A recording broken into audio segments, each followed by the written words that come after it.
The Book of Numbers gets overlooked, partly because it has a really boring name. Which is a shame. In the Hebrew tradition, the book's name is Bamidbar, which means in the wilderness.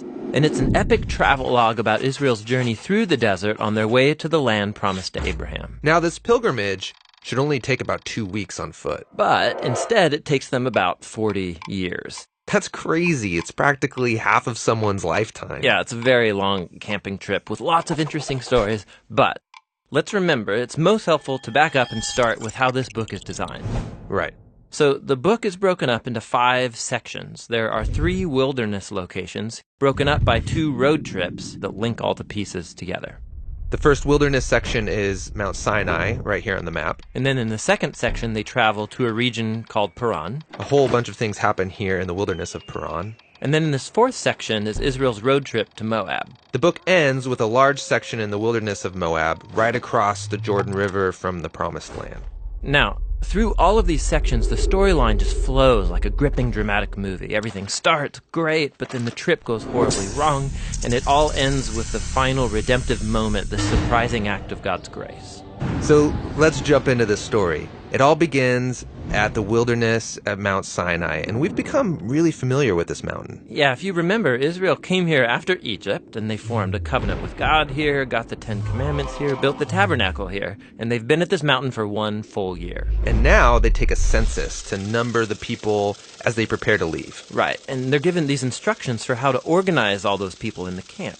God's presence in the tabernacle, and then the tribe of Levi and the priests around it, and then the rest of the tribes around them. And this pattern, it's this visual symbol for how God's holiness is at the center of their existence as a people. And they're told that when the cloud of God's presence moves, they're to pack up and travel with it. Yeah, the Ark of the Covenant is carried by the Levites out in front, and then the tribe of Judah, and on and on. And this order is also a symbol for how God's holy presence is their leader and guide through the wilderness. We begin the second section of the book with enthusiasm as they leave Mount Sinai and travel up to Paran. God's with them, everything's organized. This is going to be great. But it's not great. After just 3 days on the road, the people are complaining about their hunger and thirst, and then even Moses' brother and sister start bad-mouthing him in front of all the people. Not a great start. But now we're into the third section, the wilderness of Paran. This is where they send the 12 spies to scout out the Promised Land.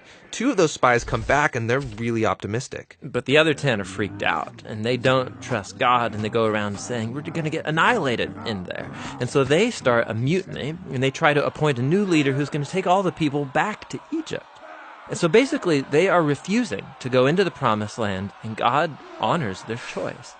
He says that this generation is going to wander for 40 years and die in the wilderness, and only their kids will get to enter the Promised Land. You know, this story here gets brought up many times in the Bible by different authors. Yeah, and it always serves as a reminder that while God remains faithful to his people and his promises, he will honor their choices. He'll let them waste their whole lives if they choose to live in rebellion. Okay, so the trip's been a disaster so far. And it gets worse here in this 4th section as they're traveling to Moab. Even Moses has a moment of rebellion and is disqualified from entering the Promised Land. Then there's another rebellion among the people that results in this snake attack.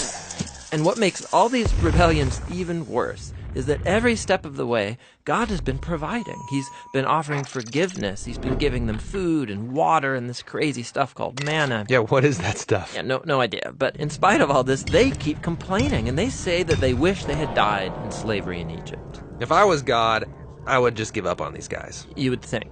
But that's what makes this story in the final section so surprising.